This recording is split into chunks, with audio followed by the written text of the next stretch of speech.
Hello बच्चों, क्या हाल है भाई? 11th students. तो अपन ने क्या क्या पढ़ लिया था? कुछ रिवीजन कर रहे हो कि खाली बस सीधे वीडियोस ही देख रहे हो? बस सिर्फ वीडियो देखने से काम नहीं होने वाला है, मैं आपको अभी भी कह रहा हूं। आप वीडियो देखोगे चीजें भूल जाओगे। वीडियो देखो, साथ साथ आप नोट्स बनाओ, साथ साथ आप उनको लिखकर प्रैक्टिस करो, तब आप बहुत परफेक्ट हो जाओगे। क्लियर? तो अपन शुरू किए थे आइसोमेरिज्म। आइसोमेरिज्म में अपन ने क्या क्या किया था? स्ट्रक्चरल आइसोमर्स अपन ने सीखे थे कि बताओ कैसे स्ट्रक्चरल आइसोमर्स बताते हैं। फिर अपन ने सीखा था कि ड्यू डिग्री ऑफ अनसैचुरेशन के थ्रू सब क्या करते थे। टॉटोमेरिज्म देखा था, मेटामेरिज्म देखा था, रिंग चेन आइसोमर देखा था। और फिर प्रीवियस लेक्चर में अपन ने देखा था कि स्ट्रक्चर्स को कैसे हम ड्रॉ कर रहे थे, डिफरेंट आइसोमर्स को हम यहां पर कैसे ड्रॉ कर रहे थे। तो समझ में आता है क्या? तो सबसे पहले अपन कुछ एग्जाम्पल करेंगे। जैसे मान लीजिए मेरा क्वेश्चन है यहां पर बच्चों, बहुत अच्छे से ध्यान दीजिएगा। मान लीजिए मेरे पास ये कंपाउंड है और मुझे किसी ने कहा कि इस कंपाउंड का मेटामर ड्रॉ करो। क्या ड्रॉ करना है? Draw the metamers of given compound. तो आप कैसे ड्रॉ करोगे? मैंने आपको क्या बता रखा है, जो इसकी ये वैलेंसीज हैं, इन वैलेंसीज को कभी भी सेम नहीं होना है। मतलब कभी भी अब इस एमाइन के इस कॉर्नर पे ये ग्रुप नहीं आ सकता और इस कॉर्नर पे कभी ये ग्रुप नहीं आ सकता। ये आपको ध्यान रखना होता है। इन दोनों चीजों में डिफरेंस आना चाहिए, तभी वो मेटामर होंगे। जैसे मैं यहां पर देखा, मैंने 2 कार्बन्स लगे हुए हैं, मैं यहां पर 1 कार्बन यूज कर सकता हूं और 1 कार्बन की प्रेजेंस को मैं राइट हैंड से शिफ्ट करके मैं कुछ इस तरीके इसको बना सकता हूं। अब आपने देखा ये कंपाउंड भी चेंज है और ये कंपाउंड भी चेंज है। मैं कह सकता हूं relation between A and B is called metamer. क्या है ये? मेटामर। हिंदी में कहते हैं इसको मध्यावयवी। ठीक है ना? तो ध्यान रखना मेटामर कैसे देखते हैं। क्लियर? जैसे मान लीजिए बच्चों, मेरे पास यहां पर एमाइड है और एमाइड के साथ मैंने क्या किया, 2 कार्बन लगा दिया और यहां पर 1 कार्बन लगा दिया। क्लियर? अब बहुत इंपॉर्टेंट है ये क्वेश्चन, ध्यान दीजिए। इसमें कैसे गलती कराएगा, आप उस चीज को ध्यान दो। गलती कहां होती है? गलती कुछ इस तरीके से होती है कि अब ये क्या करता है, इस चीजों को ऐसे लगा दिया। मैंने 1 कार्बन यहां था, मैंने इसको यहां शिफ्ट कर दिया और बाकी बचे हुए कार्बन जैसे थे मैंने वैसे ही लगा दिया। तो क्या आप देख सकते हो कि यहां पर ये जो कंपाउंड है ये भी चेंज है। क्या ये कंपाउंड है ये भी चेंज है? और जो फंक्शनल ग्रुप मैंने पहले लिया था वही फंक्शनल ग्रुप मैं अभी भी ले रहा हूं। बताओ रिलेशन क्या बोलोगे? Relation is metamer. Relation is metamer. Clear हो गया? तो क्या बोलोगे? Relation metamer. क्लियर हो गया? सब कुछ बढ़िया से हो गया। कल आपने स्ट्रक्चर्स सीखे थे और लास्ट में मैंने एक स्ट्रक्चर बनाया था, आपको ध्यान हो, स्ट्रक्चर ऑफ एल्कोहल। क्या बताया था मैंने? Structure of alcohol. Structure of alcohol की अगर हम बात करें बच्चों, तो मैंने वहां पर डिग्री की बात की थी कि कैसे कैसे एल्कोहल हो सकते हैं। 1 डिग्री एल्कोहल भी हो सकता है, 2 डिग्री एल्कोहल भी हो सकता है और 3 डिग्री एल्कोहल भी हो सकता है। डिग्री ऑफ एल्कोहल हम कैसे पहचानते हैं? OH group attached those carbon and that's degree is according to represent alcohol degree. जैसे मैं आपसे पूछूं कि यहां पर मान लीजिए मेरे पास ये एल्कोहल है, इस एल्कोहल की डिग्री क्या होगी बच्चों? एल्कोहल जिस कार्बन से कनेक्टेड है, एल्कोहल जिस कार्बन से कनेक्टेड है उस कार्बन की जो भी डिग्री होगी वही एल्कोहल की डिग्री होगी। ये कितने डिग्री का एल्कोहल होगा? 3 डिग्री एल्कोहल। अब बताइए मेरा क्वेश्चन क्या है? बहुत अच्छा क्वेश्चन पूछने में जा रहा हूं आपसे। जब मैंने कल आपको स्ट्रक्चर्स बनाने सिखाए थे, जैसे एल्कीन के स्ट्रक्चर्स, साइक्लिक स्ट्रक्चर, इन सब चीजों के बारे में हमने बात की थी, तो आपने होप रिवाइज किया होगा, वो अच्छे से क्वेश्चन प्रैक्टिस किए होंगे। तो अब हम थोड़ा सा आगे बढ़ते हैं और एक एल्कोहल ड्रॉ करते हैं, कुछ C6H14O।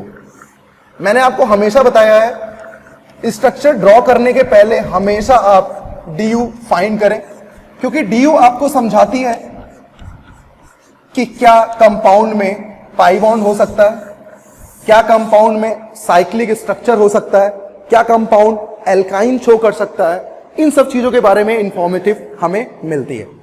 अगर बात करें C6H14O की, तो बताओ DU कितनी होगी बच्चों? काउंट कर सकते हैं यहां से, 7, 6 + 1 7 minus 14 divide by 2 7 equal to 0। मतलब क्या हुआ? डिग्री ऑफ अनसैचुरेशन यहां कितनी है बच्चों? 0 है। डिग्री ऑफ अनसैचुरेशन 0 है, इसका मतलब ये सिर्फ और सिर्फ एल्केन बना सकता है। सही बात है। इसका मतलब यहां अल्कोहल पॉसिबल है, क्योंकि अल्कोहल में कभी भी कोई डबल बॉन्ड नहीं आता, सिर्फ OH ग्रुप आता है।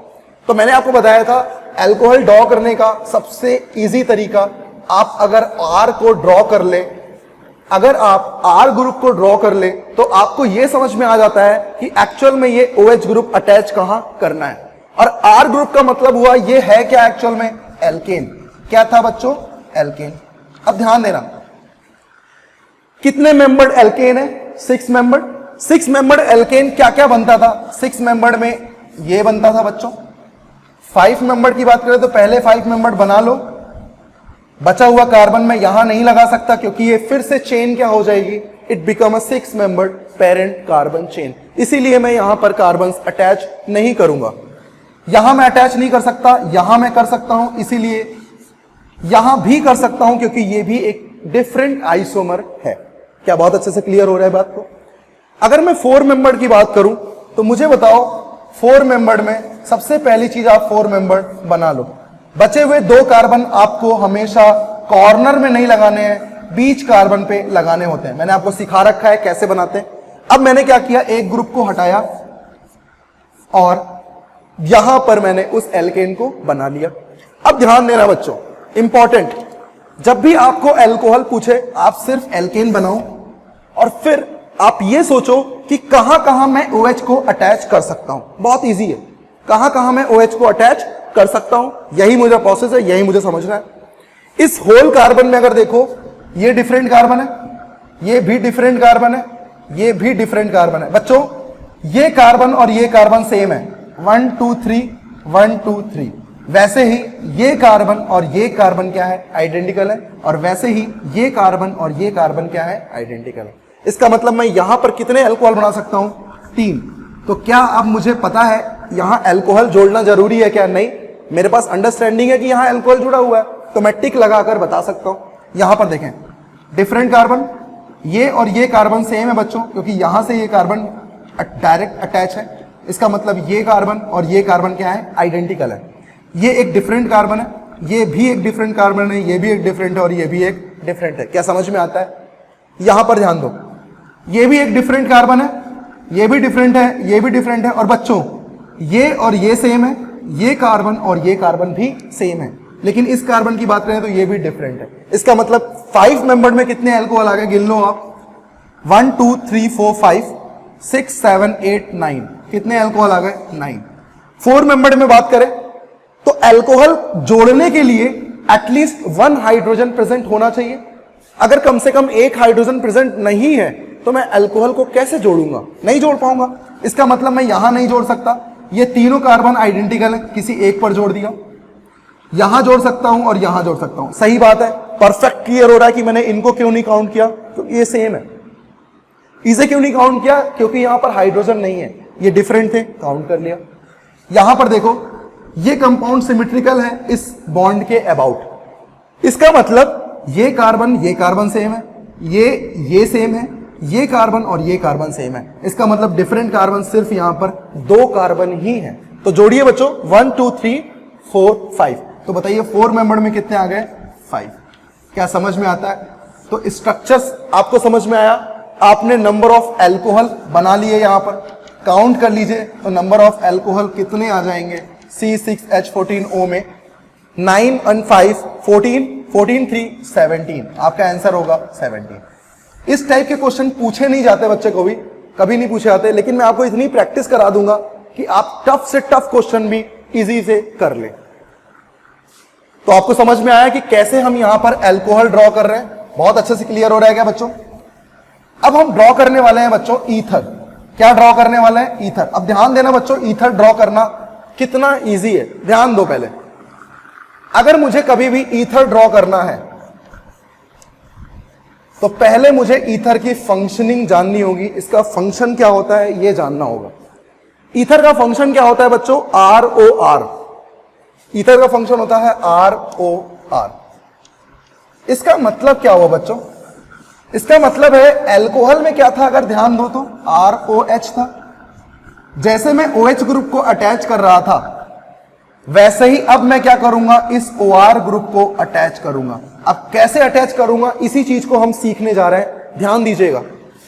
जैसे मान लीजिए C4H10O है, क्या कभी ईथर बनाने में कोई डबल बॉन्ड की जरूरत है? नहीं है। इसका मतलब अगर मेरे पास DU 0 है तब भी मैं ईथर इजीली बना सकता हूं। बस प्रेजेंट किसकी होनी चाहिए? एटलीस्ट 2 कार्बन, जिससे कि वो बगल बगल लग सके, और कम से कम 1 ऑक्सीजन, जिससे कि वो ईथर फॉर्म कर सके। क्या समझ में आता है? मुझे बताओ, इसमें अगर मुझे ईथर बनाना है तो सबसे पहले मैं क्या करूंगा बच्चों? सबसे पहले मैं DU देखूंगा, तो DU यहां आती है 0, आप चेक कर सकते हैं। DU 0 आ गई, ठीक है भाई।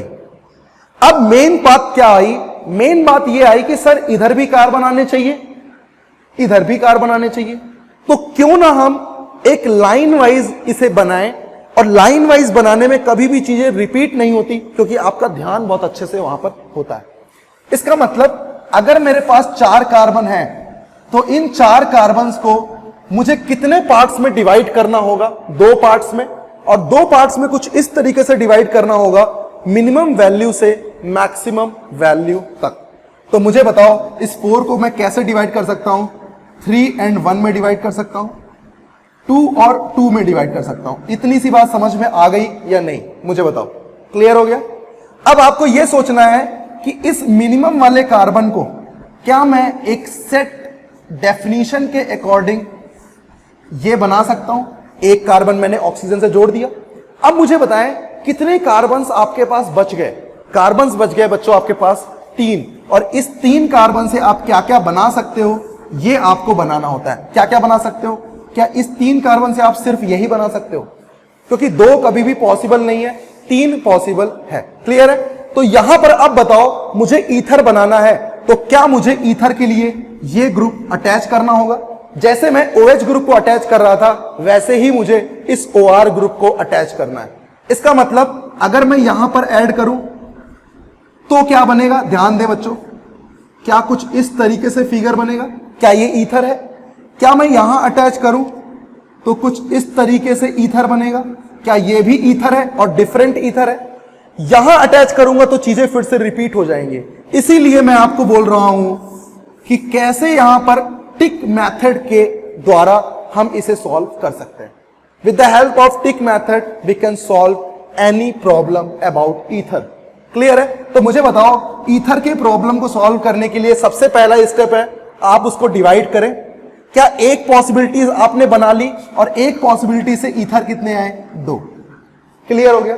अब बात करते हैं इस पॉसिबिलिटीज की। तो पहले आप इस पॉसिबिलिटीज को जब आप बनाते हो तो पहले ही आपको 2 कार्बन को क्या करना है? जोड़ लेना है। सही बात है। अब 2 कार्बन आपने जोड़ लिए भाई, ठीक है। लेफ्ट कितने हुए? कितने कार्बन बच गए? 2। और इस 2 कार्बन से आप क्या बना सकते हो? सिर्फ और सिर्फ ये बना सकते हो। क्लियर बात है? अब आपको करना क्या है? जैसे मैंने यहां इसको अटैच किया था, इससे आप यहां अटैच कर सकते हो। यहां और यहां दोनों ही आइडेंटिकल कार्बन है बच्चों। अब जब दोनों ही आइडेंटिकल कार्बन है तो मैं यहां पर जोड़ूं या यहां पर जोड़ूं, बात सेम है। इसका मतलब मेरे पास जो स्ट्रक्चर बनेगा वो क्या बनेगा बच्चों? वो ये बन जाएगा। क्लियर है क्या? तो क्या मुझे सोचने की जरूरत है कि मेरा आइसोमर रह गया या मैं उसे भूल गया? क्या मैं उसे बना नहीं पाया? आपने सारे आइसोमर बना दिए। आंसर क्या होगा बच्चों? यहां पर 3 ईथर। कितने ईथर आ गए? 3। तो चलिए एक और प्रॉब्लम करते हैं और उस प्रॉब्लम से अपन समझते हैं कि इसको और अच्छे से अपन कैसे सॉल्व कर सकते हैं। तो चलिए शुरू करते हैं।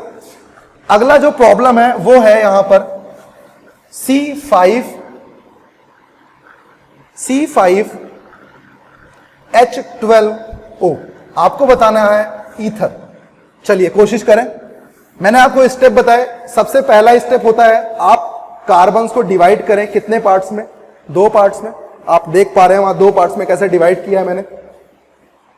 2 पार्ट्स में डिवाइड करने के बाद आप कंडीशन बना लें और उस हिसाब से आप चीजों को क्या करें? ऐड करें। जैसे मैं OH को ऐड कर रहा था, अब मैं OR को ऐड करूंगा और इस OR को बनाना मुझे आता है। देखिए कैसे, 5 कार्बन को मैं कितने पार्ट्स में डिवाइड करूंगा? 2 पार्ट्स में। कैसे कैसे कर सकता हूं? 1 और 4 में डिवाइड कर सकता हूं, 2 और 3 में कर सकता हूं। किसी ने कहा क्या मैं 2.5 कर सकता हूं? यार ये बताओ, अगर मैं कार्बन को आधा कट कर दूंगा तो क्या कभी कार्बन आधा कट होते हुए देखा है क्या? नहीं ना। तो कभी भी हमें क्या वैल्यू लेनी है? इंटीजर वैल्यू लेनी है। फिर किसी ने कहा कि सर आप 3 यहां ले लो और 2 यहां ले लो। भाई साहब, ये R और ये R, जब आप इस R को 2 ले रहे हो तो ऑब्वियसली बात है ये R क्या होगा? 3 होगा। अगर इस R को आप 2 ले रहे हो तो ऑब्वियसली बात है ये R क्या होगा? 3 होगा। इसका मतलब क्या ये चीजें रिपीट हो रही हैं? बिल्कुल रिपीट हो रही हैं। इसका मतलब मैं इसे नहीं लूंगा। अब कंडीशन बनाते हैं, मिनिमम कार्बन को पहले आप जोड़ के रख दो जिससे कि आपको इजी हो जाए ईथर बनाना। क्लियर बात है? कितने कार्बन बच गए बच्चों? 4। और इस 4 कार्बन से आप क्या क्या बना सकते हो मुझे ये बताओ। पहले आप क्या क्या बना सकते हो इस 4 कार्बन से? इस 4 कार्बन से आपको चेन बनानी है, तो चेन कैसे कैसे बनाओगे? 4 कार्बन की एक ये चेन बन सकती है और एक 4 कार्बन की 3 मेंबर्ड में ये भी बन सकती है। अब आपको क्या करना है? इस चीज को अटैच करना है। कैसे अटैच करोगे? यहां कर सकते हो, यहां कर सकते हो, ये चीजें रिपीट हो जाएंगी।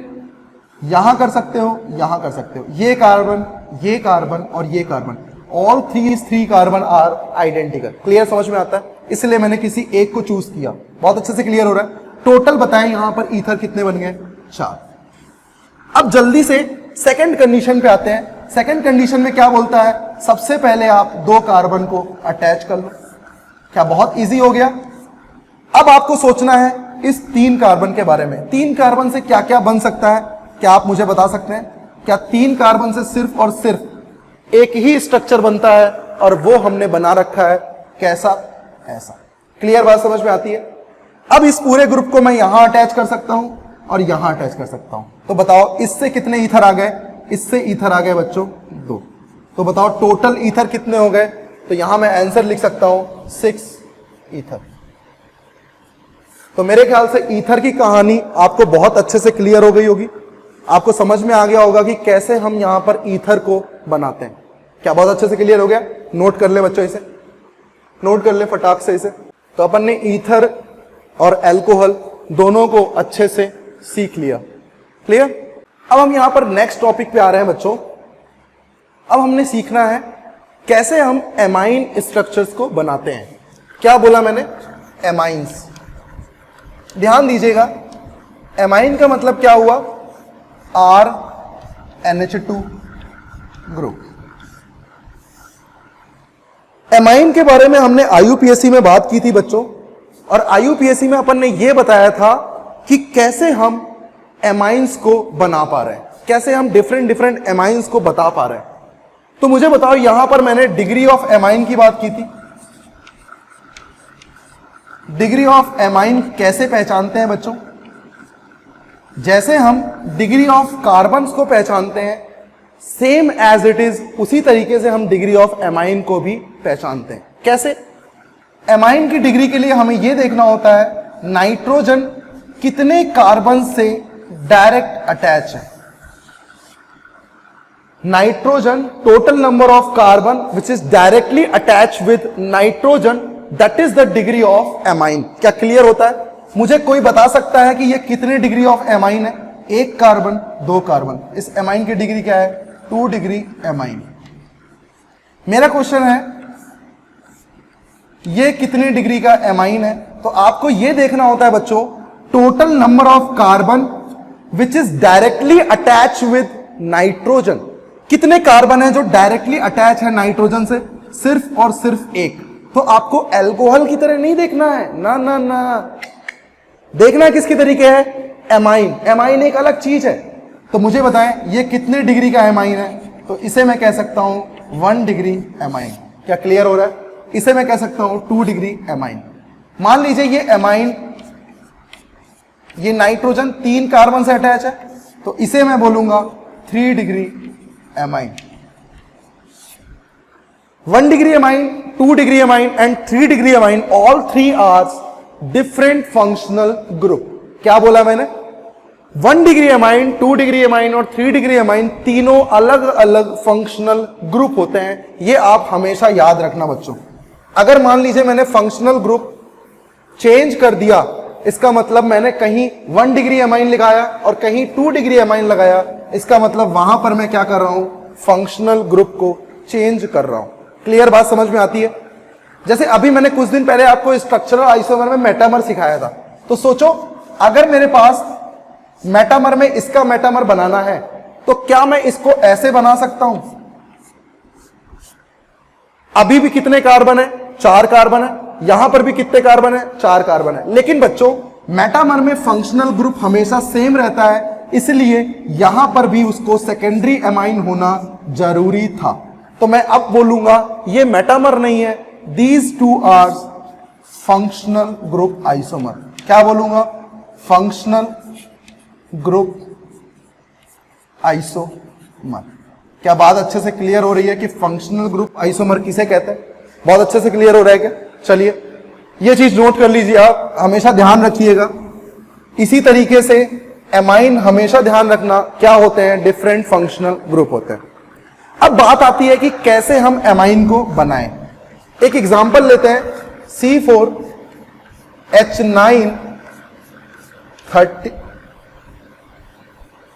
C4H11N। मुझे बनाना है amines, total number of amines. अब एमाइंस बनाना है तो आपको यह नहीं बोल रहा है कि आप 1 डिग्री एमाइन बनाओ, नहीं। आपसे यह नहीं बोल रहा है कि आप 2 डिग्री एमाइन बनाओ, नहीं।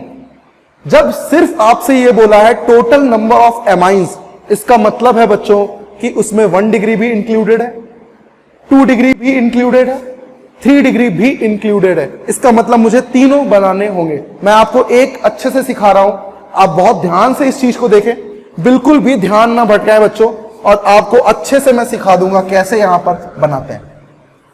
सबसे पहले बनाना है 1 डिग्री एमाइन। ध्यान दीजिएगा 1 डिग्री एमाइन कैसे बनाते हैं। जितने नंबर ऑफ कार्बन्स दिए हुए हैं आपने DU निकाली क्या? DU निकालने पर DU की वैल्यू कितनी आ रही है, क्या आप बता सकते हैं? मैंने ऊपर लिखा था DU का formula C+1 minus H plus X minus N divide by 2। मुझे बताएं बच्चों DU की वैल्यू कितनी आ रही है? क्या DU की वैल्यू आपने निकाल के देखी? 0 आ रही है। सही बात है, 0 आ रही होगी। तो मुझे बताएं बच्चों 0 DU है, इसका मतलब सब एल्केन होंगे, और R ग्रुप से NH2 ग्रुप जोड़ना है तो कोई डबल बॉन्ड नहीं है यहां पर। इसका मतलब 0 DU में भी हम एमाइन बना सकते हैं, पॉसिबल एमाइन बना सकते हैं। सिंपल। 1 डिग्री एमाइन बनानी है तो सबसे पहला काम है 1 डिग्री एमाइन के लिए आप जितने कार्बन दिए हो उनका एल्केन ड्रॉ कर लें। एल्केन ड्रॉ करोगे तो 4 कार्बन में कौन कौन से एल्केन बन सकते हैं? ये बन सकते हैं। क्या इतनी सी बात समझ में आ गई होगी?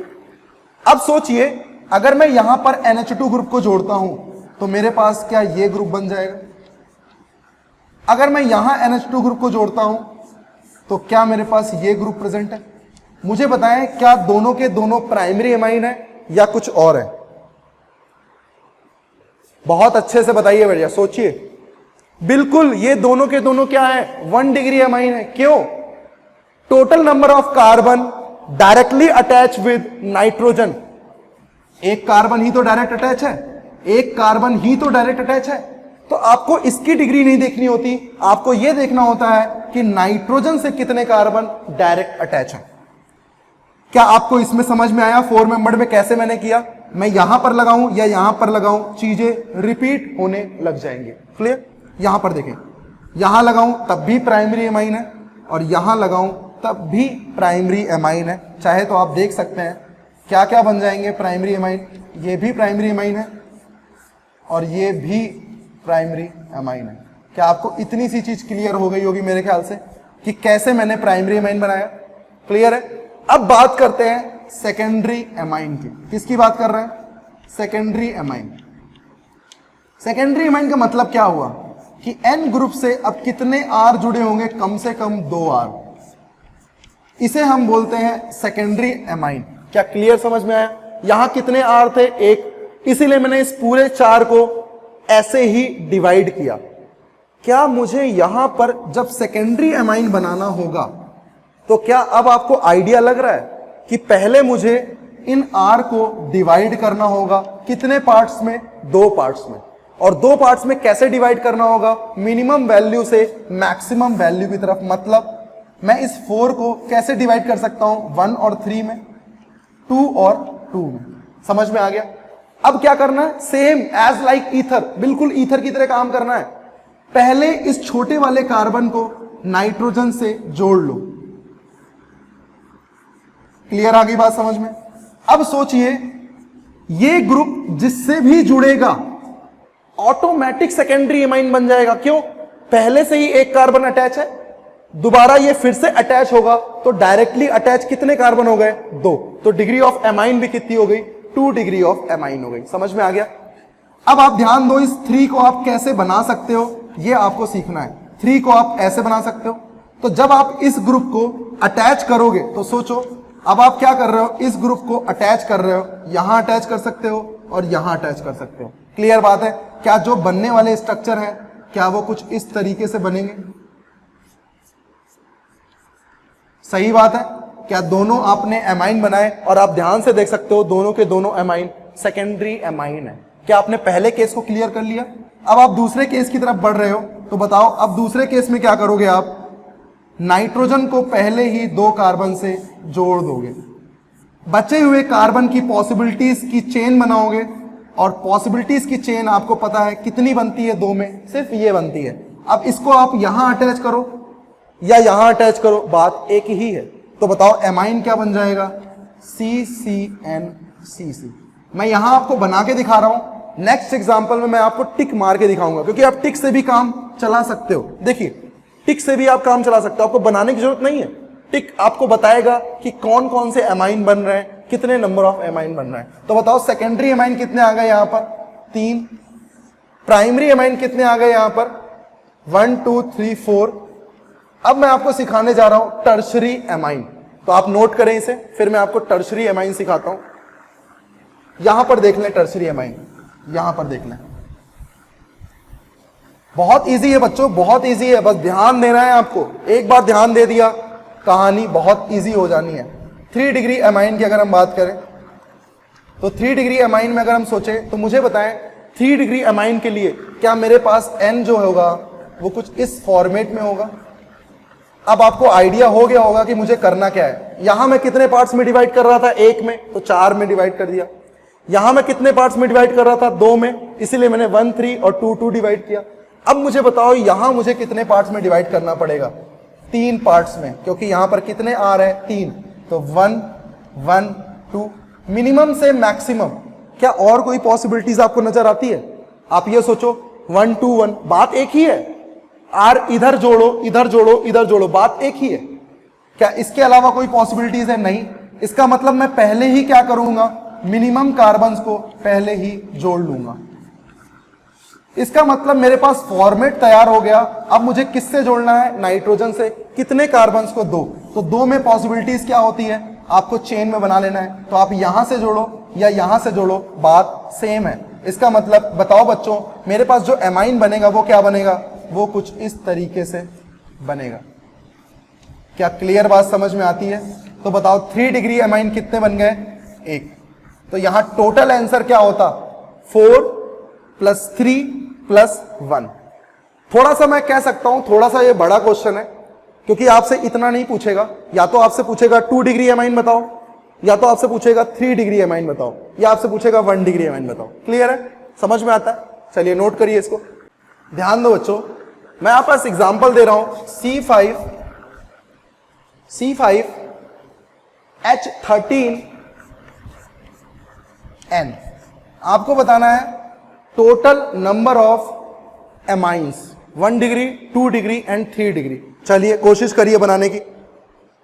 करना क्या है बच्चों? पहले आप चीजों को डिवाइड कर लें। जब आप चीजों को डिवाइड कर लेंगे तब आपको समझ में आएगा कि हां यहां पर मैं एमाइंस बना सकता हूं।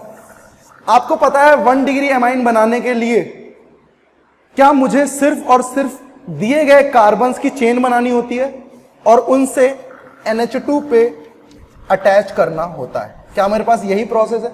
इस R की पॉसिबिलिटीज के कितने चांस हैं? 1। इसका मतलब इस 5 को मैं कैसे कैसे कर सकता हूं, ये भी बना सकता हूं, ये भी बना सकता हूं और ये भी बना सकता हूं। क्या मेरे पास 5 में यही बनेगा? क्या सबको क्लियर हो रहा है इतनी चीज? अब आप सोचो बच्चों, इस NH2 ग्रुप को मैं कहां कहां जोड़ सकता हूं? यहां जोड़ सकता हूं, यहां जोड़ सकता हूं, यहां जोड़ सकता हूं। क्लियर है? आगे जोड़ूंगा चीजें रिपीट होने लग जाएंगी।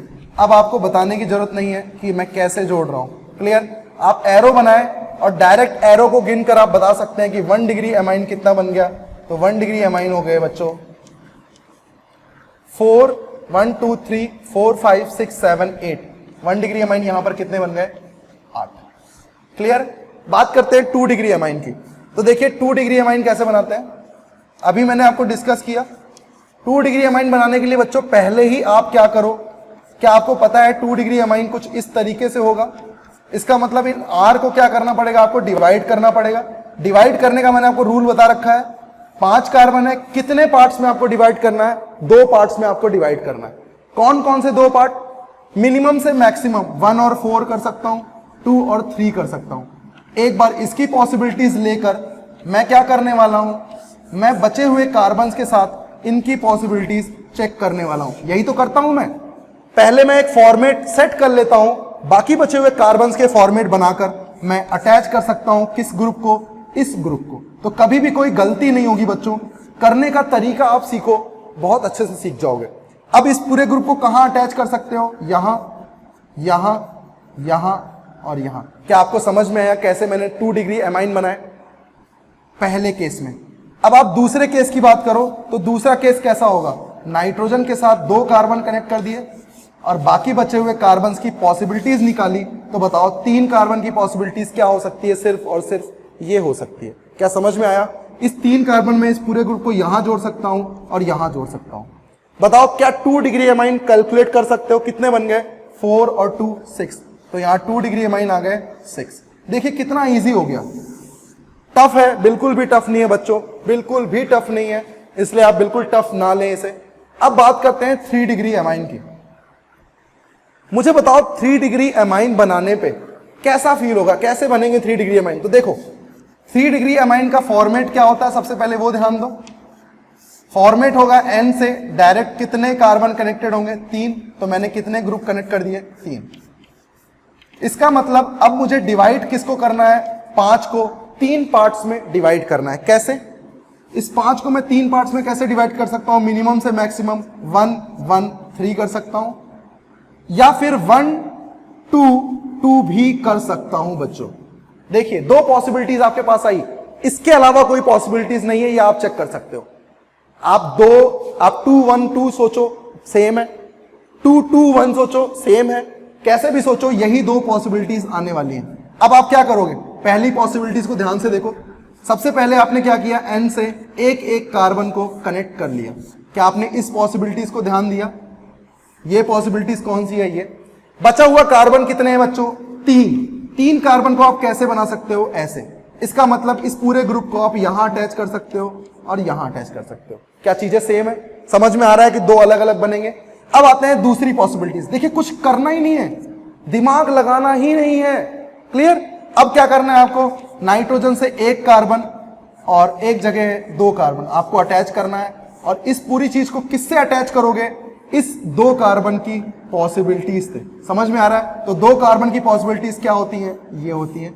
इसका मतलब इसको यहां कनेक्ट करो या यहां कनेक्ट करो, बात सेम है बच्चों। इसलिए मैं क्या बोलूंगा कि 3 डिग्री एमाइन कितने बन गए? 2 and 1 3। तो यहां 3 डिग्री एमाइन कितने आते हैं? 3। तो टोटल एमाइन की बात करो तो कितने आएंगे? 17। कितने आएंगे? 17। तो यहां मैं कह सकता हूं टोटल 17 एमाइन। तो मेरे ख्याल से आप एमाइन सीख गए हैं। एमाइन में आपको दिक्कत बिल्कुल नहीं होगी मेरे ख्याल से। तो चलिए इसके आगे कुछ और सीखते हैं, जैसे एल्डिहाइड कीटोन। मिटा रहा हूं बच्चों, नोट कर लें इसे। वीडियो को पॉज करें और नोट कर लें कि कैसे कैसे यहां पर हमने चीजों को ड्रॉ किया। अब बच्चों यहां पर कुछ मैं बात करने वाला हूं किसकी? Aldehyde and ketone. एल्डिहाइड और कीटोन की अगर हम बात करें तो कैसे हम एल्डिहाइड और कीटोन बनाते हैं, तो सबसे पहली बात है, एल्डिहाइड का फॉर्मेट क्या होता है? RCHO, और ये होता है बच्चों RCOOR। अब आप देखो, मैं आपको बताऊंगा कैसे हम एल्डिहाइड बनाते हैं और कैसे हम कीटोन बनाते हैं। क्लियर? मुझे ये बताओ, क्या एल्डिहाइड बनाने के लिए कम से कम एक DU और एक ऑक्सीजन का होना जरूरी है? क्या मुझे ये समझ में आता है? कम से कम एक कम से कम एक ऑक्सीजन और एक DU का होना बहुत जरूरी है। तो लेट्स सपोज एग्जांपल C4H8O। बच्चों जल्दी से फाइंड करें DU क्या होगी, और आपको DU का फॉर्मूला मैंने बता रखा है, C+1 minus H+X-N divide by 2। क्या क्लियर है? DU का फॉर्मूला आपको क्लियर हो गया है मेरे ख्याल से। बताएं, क्या DU यहां पर निकालने पर 1 आती है? सही बात है, 1 आती है। अब आपको क्या करना है, मैं आपको अब सिखाने जा रहा हूं एल्डिहाइड ग्रुप बनाना। बहुत ध्यान से सीखिएगा। मुझे यह बताइए, क्या कभी एल्डिहाइड नॉन टर्मिनल पे बन सकता है? नॉन टर्मिनल का मतलब क्या हुआ? किनारे वाले कार्बन को छोड़कर क्या कभी बीच में एल्डिहाइड बन सकता है? नहीं बन सकता बच्चों, क्योंकि एल्डिहाइड हमेशा कॉर्नर पे बनता है, हमेशा कॉर्नर पे बनता है, और कीटोन हमेशा बीच में बनता है, जहां दोनों साइड पे कौन से ग्रुप होने चाहिए? RR ग्रुप होने चाहिए। तो देखिए मैं कैसे एल्डिहाइड को ड्रॉ कर रहा हूं। आपको जब भी एल्डिहाइड बनाने को बोले तो आप सबसे पहले क्या ड्रॉ करेंगे? सबसे पहले आप ड्रॉ करेंगे एल्केन। क्या ड्रॉ करेंगे? एल्केन। जितने नंबर की एल्केन है, 4 एंड क्या 4 में यही पॉसिबिलिटीज होती थी बच्चों? अब मुझे बताएं, अगर मुझे इस कार्बोनिल ग्रुप को जोड़ना है तो क्या मैं इसे सिर्फ और सिर्फ टर्मिनल कार्बन पे ही बना सकता हूं? सही बात है। क्या मैं इसे सिर्फ और सिर्फ टर्मिनल पे बनाऊंगा तभी ये एल्डिहाइड कहलाएगा? इसका मतलब क्या मैं यहां बना सकता हूं? और कौन सा टर्मिनल है ये? लेकिन बच्चों ये दोनों टर्मिनल सेम है। इसका मतलब जो एल्डिहाइड बनने वाला है वो क्या बनने वाला है? वो ये बनने वाला है। अब सोचिए, ये बनाऊं या इधर लगाऊं, बात सेम है। 3 में बताइए, टर्मिनल तीनों है लेकिन तीनों सेम है। इसका मतलब किसी एक जगह ही बना सकता हूं। इसका मतलब एल्डिहाइड मैं ये बना सकता हूं। सही बात है। क्लियर हो गया क्या? अब बात करते हैं यहीं पर कीटोन की। अगर मेरे पास ये एल्डिहाइड बोलता तो एल्डिहाइड बना देते। अगर मेरे पास इसने कीटोन कहा होता तो मैं कीटोन भी बना सकता हूं बच्चों। अब कैसे बनेगा, ध्यान दीजिए बच्चों। यहां पर जब कीटोन मुझे बनाना है तो मुझे बताइए कीटोन कहां लगता है? नॉन टर्मिनल पे। बिल्कुल सही बात है। इसका मतलब पहले मुझे काम वही करना है जो मैं यहां कर रहा हूं। क्या करना है? सबसे पहले मुझे एल्केन बना लेनी है। एल्केन मैंने बनाई तो मेरे पास ये पॉसिबिलिटीज आ गई। अब दूसरी जो पॉसिबिलिटीज है वो क्या है बच्चों? वो है इस RC डबल बॉन्ड O को कहां पर लगाएं जिससे कि ये कीटोन ग्रुप डिफाइंड हो। क्या इसे मुझे बीच में लगाना पड़ेगा? इसका मतलब मैं यहां नहीं लगा सकता, यहां नहीं लगा सकता, और बच्चों यहां लगाऊंगा तो क्या बनेगा बच्चों? ध्यान दो, क्या ये बन जाएगा, और ये एक कीटोन ही है। सही बात है। अच्छा, ये कार्बन और ये कार्बन सेम है। इसका भी होता 2 ब्यूटेनोन, और यहां पर लगाता तब भी 2 ब्यूटेनोन ही होता। इसका मतलब क्या वो रिपीट होने लग जाएगा? नहीं बनाना है रिपीट। बीच वाले कार्बन पे अगर आपने गलती से डबल बॉन्ड O लगा दिया बच्चों, कार्बन जीते जी मर जाएगा बच्चों। क्यों? कार्बन की वैलेंसी कभी 5 हो सकती है क्या? नहीं हो सकती। इसका मतलब क्या वहां ये स्ट्रक्चर पॉसिबल हो सकता है क्या? तो आप बोलोगे ये स्ट्रक्चर पॉसिबल नहीं हो सकता। इसका मतलब यहां पर कीटोन पॉसिबल नहीं है। तो मुझे बताओ यहां कितने कीटोन बने? सिर्फ और सिर्फ 1 कीटोन। यहां एल्डिहाइड कितने बने? सिर्फ और सिर्फ 2 एल्डिहाइड। क्लियर है क्या? चलिए एक मिक्स क्वेश्चन करते हैं जिसमें अपन एल्डिहाइड भी देखेंगे और साथ ही साथ कीटोन भी देखेंगे। ध्यान दीजिए कैसे। एक ही स्ट्रक्चर में मैं आपको बनाना सिखाता हूं।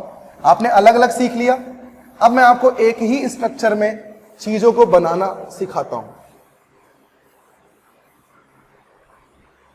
देखिएगा कैसे यहां पर एक ही साथ स्ट्रक्चर्स को हम बना सकते हैं। कैसे? जैसे मान लीजिए मेरे पास है C5H10O। मेरा क्वेश्चन है total number of aldehyde and ketone. क्या बोला मैंने बच्चों? Total number of aldehyde and ketone. तो बताओ कैसे बनाओगे भाई? कैसे बनाओगे बताओ?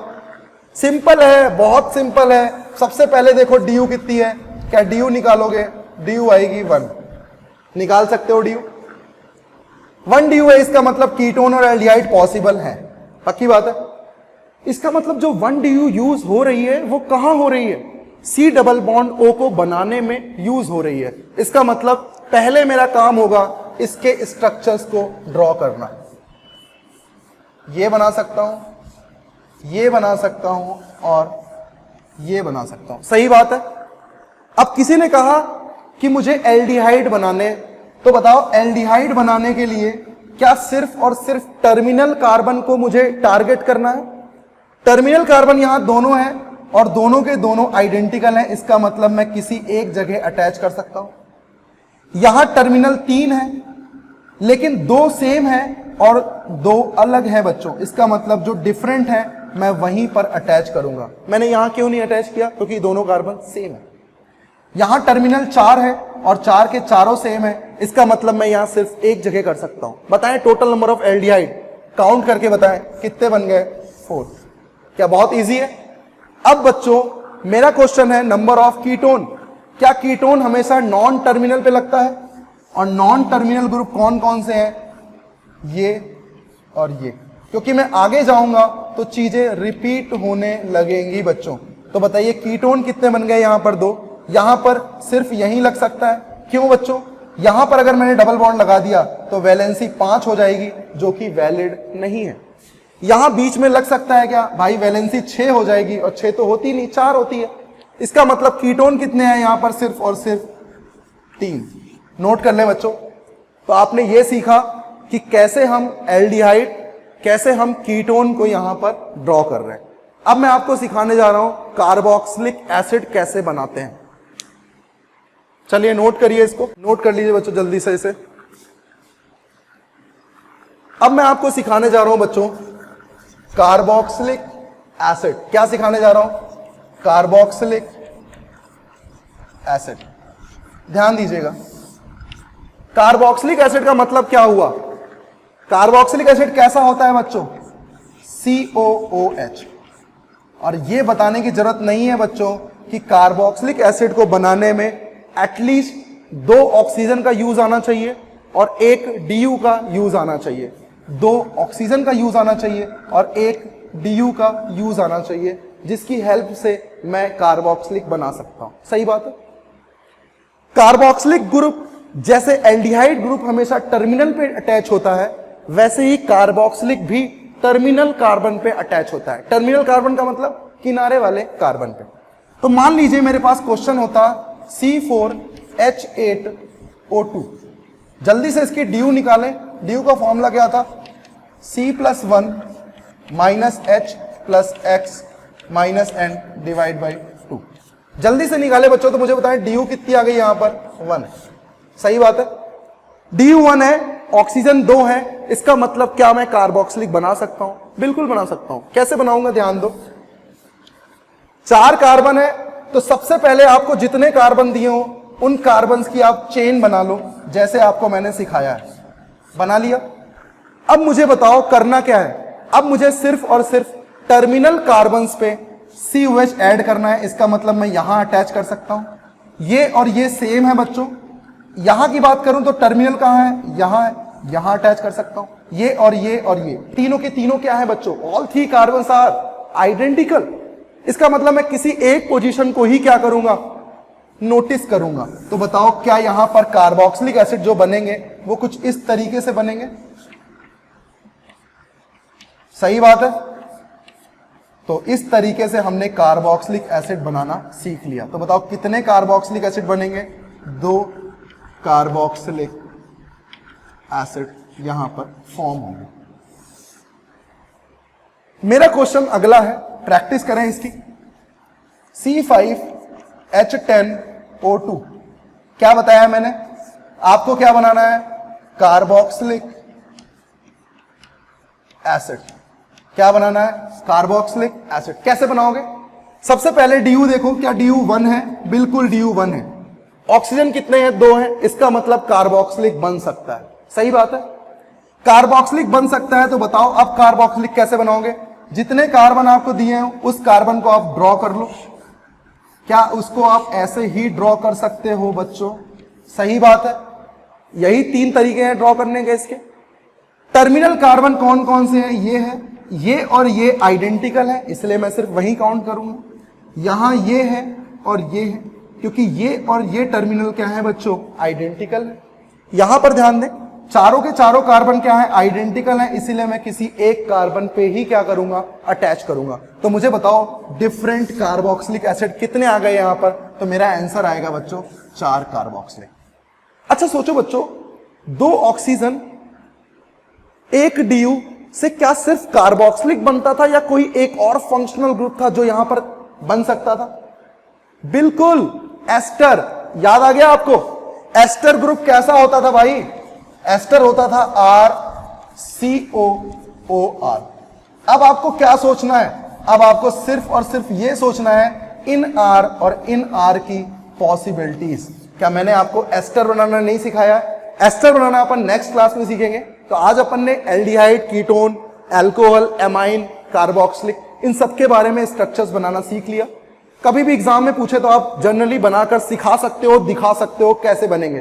फास्ट तरीका बना सकते हो, कितना फास्ट कर सकते हैं अपन, सब तरीके कर सकते हैं। अपन को कोई फॉर्मूला नहीं लगाना है भाई ना, कोई फॉर्मूला नहीं बना है डायरेक्ट निकालने के लिए। कोई फॉर्मूला मत याद करिए, आपका दिमाग आपके पास है, चल रहा है, उसको चलाइए।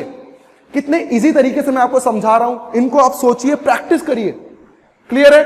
आपको बहुत अच्छे से सीख जाएंगे। तो नेक्स्ट क्लास में अपन पढ़ेंगे फॉर्मेशन ऑफ एस्टर, कैसे एस्टर की फॉर्म करते हैं, कैसे एस्टर, नंबर ऑफ एस्टर बनाते हैं। बिल्कुल इजी है, आपको देख के समझ में आ रहा होगा। आपको पॉसिबिलिटीज क्या देखनी होंगी, R की और R की। जैसे अपन ने एमाइन बनाया था, जैसे अपन ने ईथर बनाया था, सेम वैसे ही कैसे बनाओगे एस्टर। तो नेक्स्ट क्लास में अपन सीखेंगे एस्टर हम कैसे बनाते हैं। तो चलो बच्चों, देखते रहो, मौज करते रहो और पढ़ाई ऐसे ही करते रहो, ठीक है। आपके लिए समर्पण परिवार और सुभाष यादव सर जुड़े रहेंगे। ओके बच्चों, thank you, thanks for watching.